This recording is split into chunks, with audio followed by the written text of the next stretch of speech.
Well, thank you. Hello, everyone. It is an honor to be here. Every time I speak, I have three goals in mind, or actually two or three. It depends on the day, but today I have three.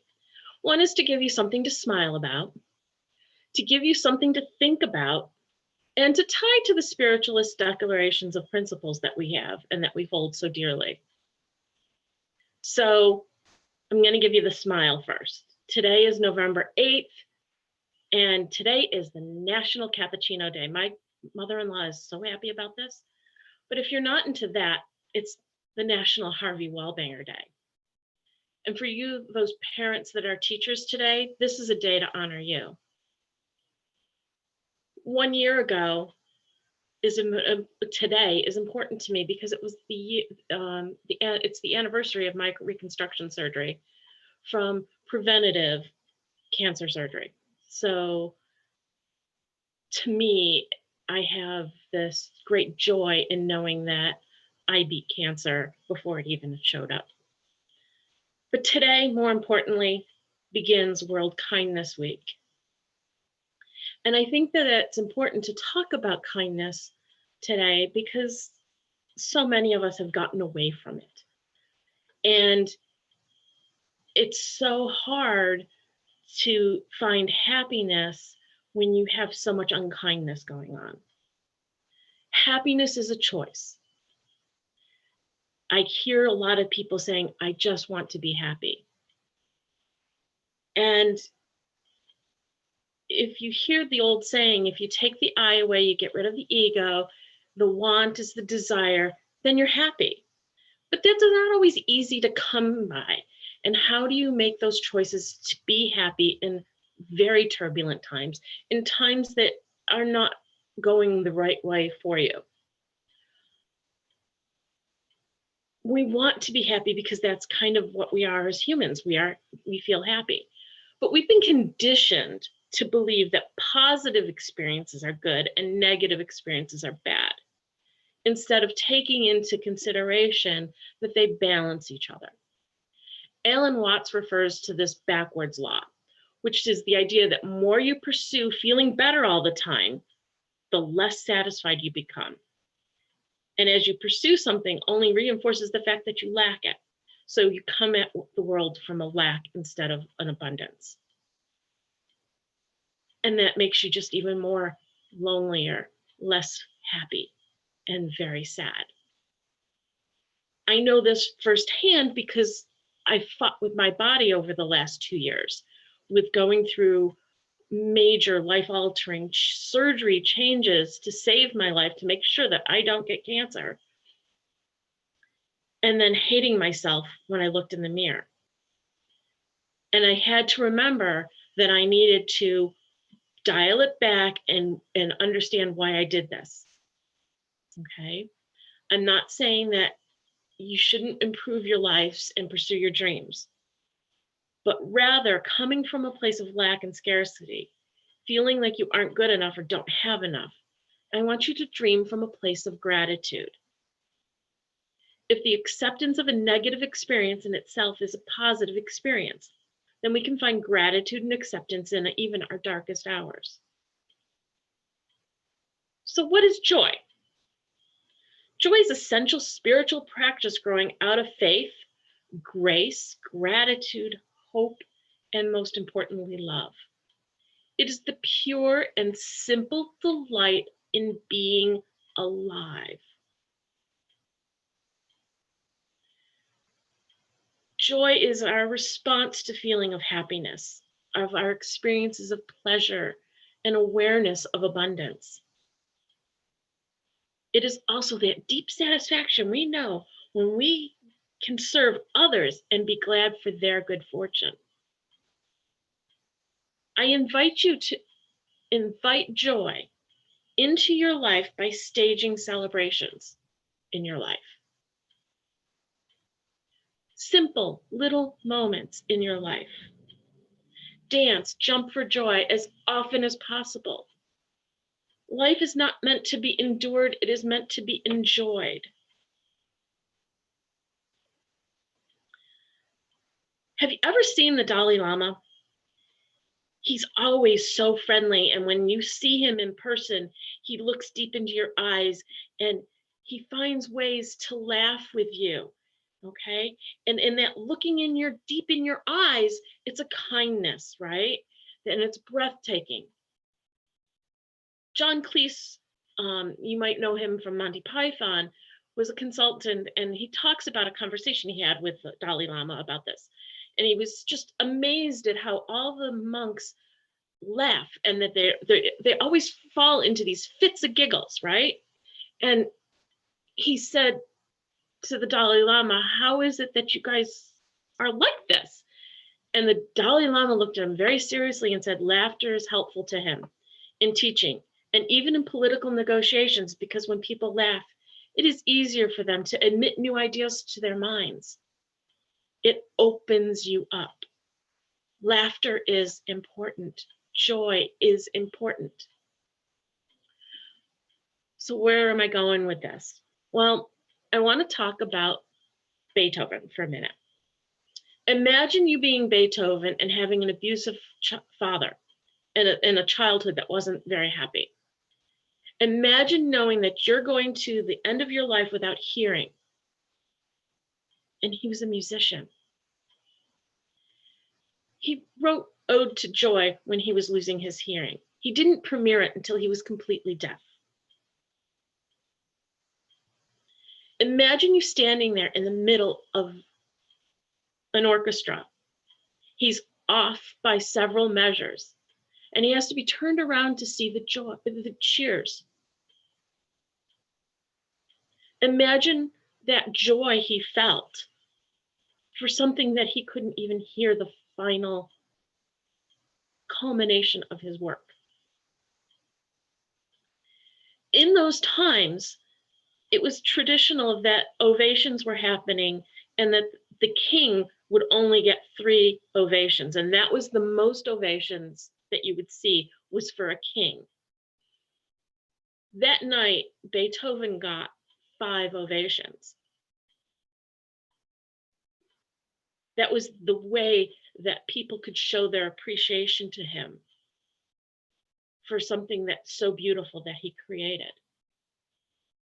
Ode to Joy is a song that I hear all the time.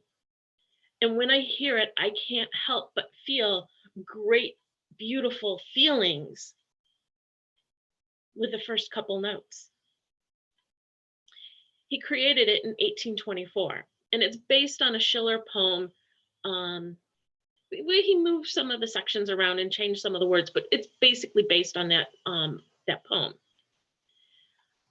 It was adopted as the anthem of Europe in 1972, and then subsequently by the European Union.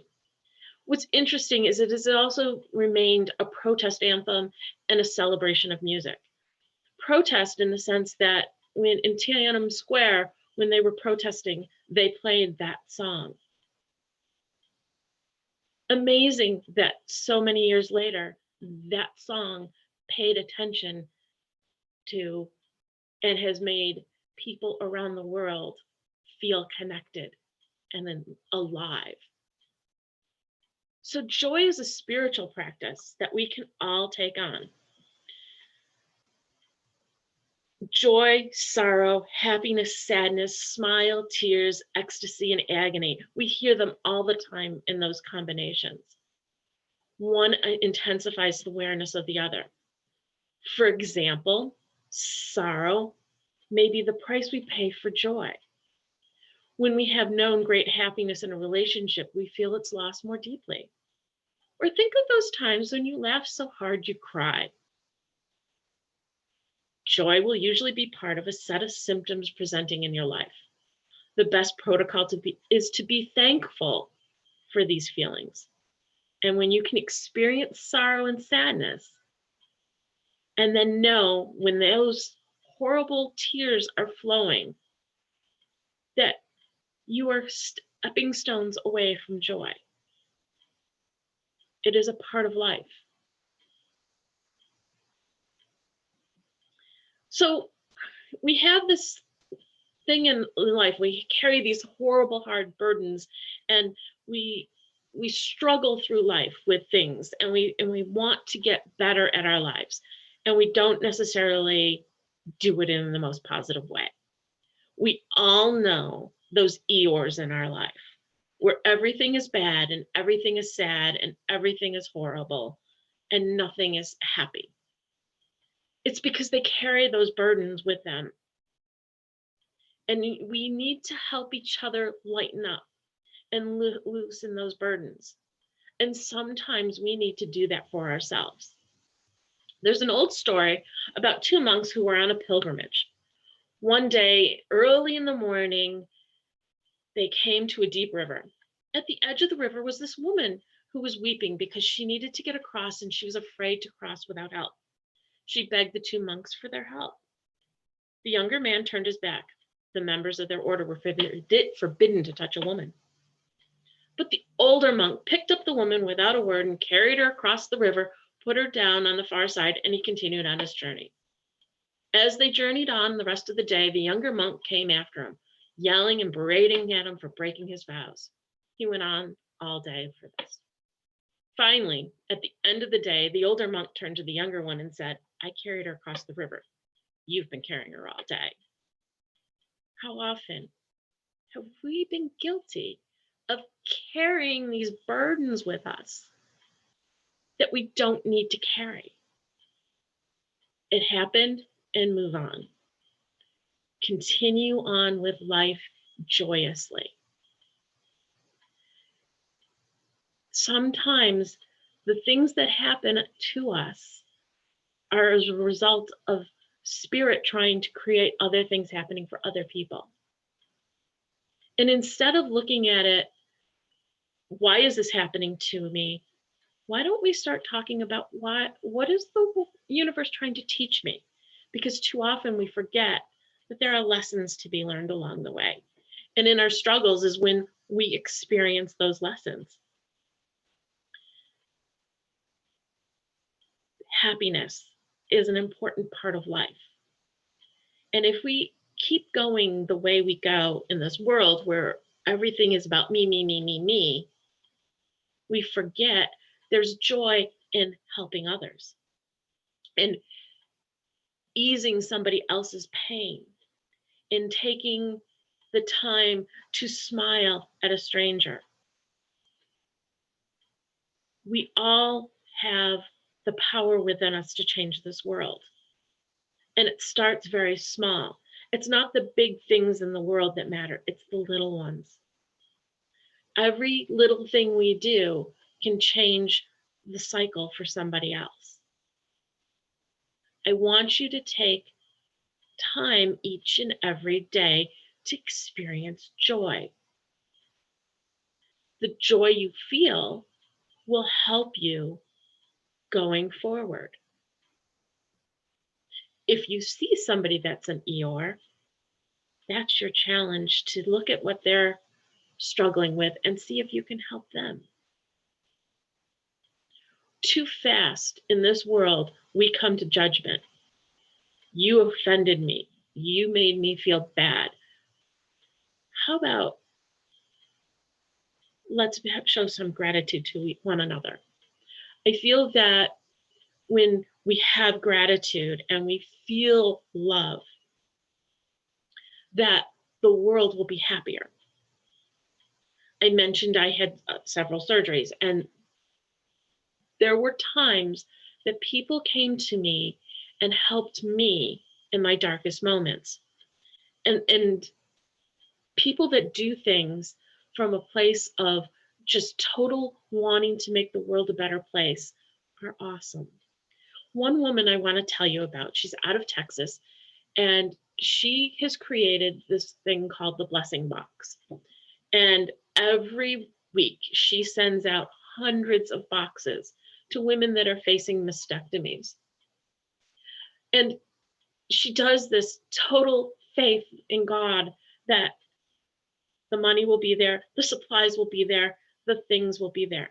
And every week she sends out hundreds of boxes to women. She does this from a place of love. It doesn't matter who you are, where you are, what religion you are. She's doing the work of God. And in this process, I've watched her grow, and the joy she has every week when somebody else sends her something to include in the box. Last week it was a sock maker sent her 500 pairs of socks. A little gesture to add to some of the boxes. The box that I got from her was a lovely pillow, a drain shirt, and a cookie. And when I opened it, it was this overwhelming joy that somebody took the time to make something for me. And on the pillow, she wrote, "You are strong enough." When I was done with that pillow, I just happened to run into my hairdresser, who was working on a woman who was in excruciating pain from abdominal surgery. And I passed that pillow on to her. She couldn't do anything to repay me for it, and it was fine. It was a gift to me. I gifted it to her. The other day, I was talking to my hairdresser, and she's like, "Do you know she still uses that pillow and how much joy it brings her?" It was meant to be in her hands. So sometimes some of our actions, we need to help others, and we need to give people joy to help them find it within themselves. So my challenge to you, when you lack joy in your life and you're not feeling happy, I want you to be creative. This could be cooking, it could be crafting, it could be writing, it could be music, it could be art, it could be dancing. Just be creative, because then you will find ways to find it. When you're angry, choose to be kind. Let go of the things that burden you. Yes, people hurt your feelings. Yes, people do the things that are hurtful. Let them go. It's a gift to yourself. Trust me, it's a gift to yourself to let it go. Because then you can open your life to something else. Clear that clutter from your life. When you walk into a room, leave it better than you found it. Thank the people that help you along your journey. Gratitude. Take the time every day and practice gratitude. Because if you're not grateful, you will never find joy. Be an encourager to somebody with big dreams. Don't tell them that it's impossible. Tell them that you're proud of them, that they're thinking big. Encourage. Imagine how it is that when we talk to plants, they thrive. Well, why don't we do that with people? And when I talk about people, I mean yourself as well. Cut out that negative self-talk. Yes, you are good enough, beautiful enough, kind enough. Teach something to someone every day, or teach it on a weekly basis, but teach others things that make them happy. Do something for someone that can do nothing for you in return. Be like Don Compton, who sends out hundreds of boxes every week. Just for the sheer acknowledgement that somebody did something kind for her, she does that. Be aware of the little things, because in the end, they are the big things in our lives. And those little things are the things that you will remember later on in life. Trust me, life is beautiful. It can be even better when you come from a place of gratitude and learn to tap into joy. A friend of mine does a thing called laughter yoga, where for 30 minutes, all we do is laugh. I can't come out of a session like that without being happy and not remembering why I was kind of crabby when I walked into it. Laughter is a great medicine. Use it, share it.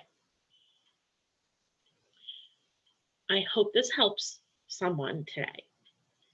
If you need to talk, find somebody to talk to you when you need it. In your darkest hours, there's always someone there who will have the kindness to sit and hold presence with you. I hope you all have a beautiful and blessed day, and thank you for listening to me.